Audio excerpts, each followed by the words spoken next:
Բարև ձեզ, պարոն Փաշինյան, անցած տարվա վերջից սկսվեց ադրբեջանական վառելիքի մատակարարումները Հայաստան, Վրաստանի տարածքով եւ վրացական կողմը, եթե չեմ սխալվում, ինչ-որ խորհրդանշական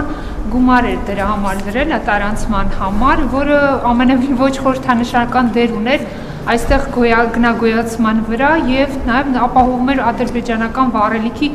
մրցակցային առավելությունները տեղական շուկայում։ Հիմա ամսի 3-ին 4-ին փետրվարի դուք Վրաստանում եք, ենթադրում եմ նաև այս հարցը քննարկել եք ձեր վրացի գործընկերոջ հետ։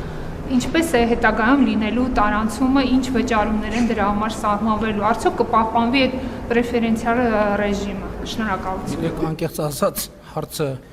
քննարկվելը շատ կարճ, ես ընդհանրապես շնորհակալություն եմ հայտնել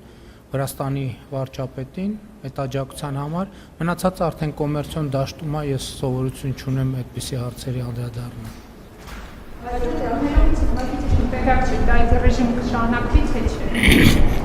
Ես ոչ մի ազդակ չունեմ, որ չի շարունակվելու։ Ես տեղյակ եմ, որ նաև ընդհանուր առմամբ գներն են նվազել, որ շատ կարևոր է։